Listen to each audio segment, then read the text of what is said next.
Hello दोस्तों, हम पढ़ रहे थे आदिकालीन साहित्य।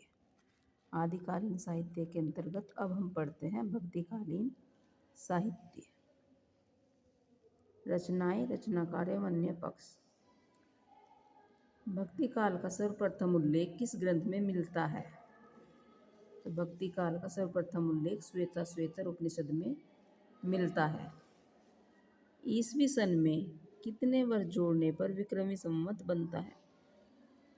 ईसवी सन में 57 वर्ष जोड़ने पर विक्रमी संवत बनता है। रामचंद्र शुक्ल ने भक्ति काल के सीमांकन का निर्धारण कहाँ से कहाँ तक माना है? तो रामचंद्र शुक्ल ने भक्ति काल का सीमांकन जो है आपका 1318 से 1643 ईस्वी तक माना है।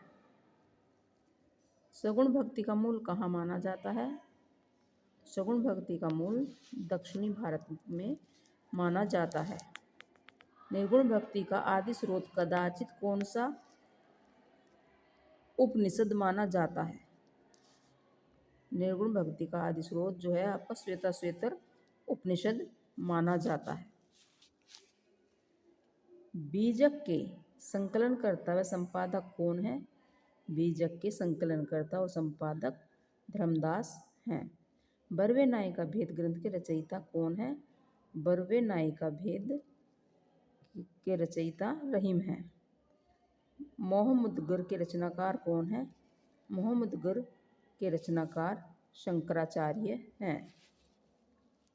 निम्नलिखित ग्रंथों के रचयिताओं के नाम बताइए। सुंदर विलास, सुंदर विलास जो है आपका सुंदरदास की रचना है।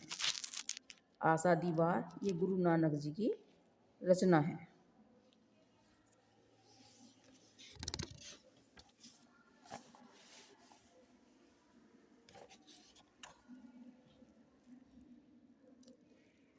हृदयवाणी किसकी रचनाओं का संग्रह है? जो हृदयवाणी है वो आपका दादू दयाल की रचनाओं का संग्रह है। रज्जब किसके शिष्य थे? तो रज्जब दादू दयाल के शिष्य थे। रज्जब ने दादू दयाल की रचनाओं का संपादन किस नाम से किया है? तो यह आपका अंगवधु नाम से किया है। निर्गुण संत कवियों में सर्वाधिक सुशिक्षित व शास्त्रज्ञ संत कौन थे? तो यह आपके सुंदरदास थे।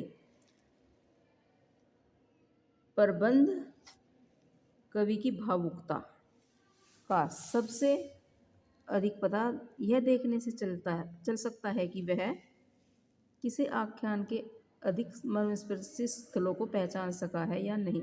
यह उक्ति किस आलोचक की है? तो यह उक्ति आपकी रामचंद्र शुक्ल की है। Okay, thank you.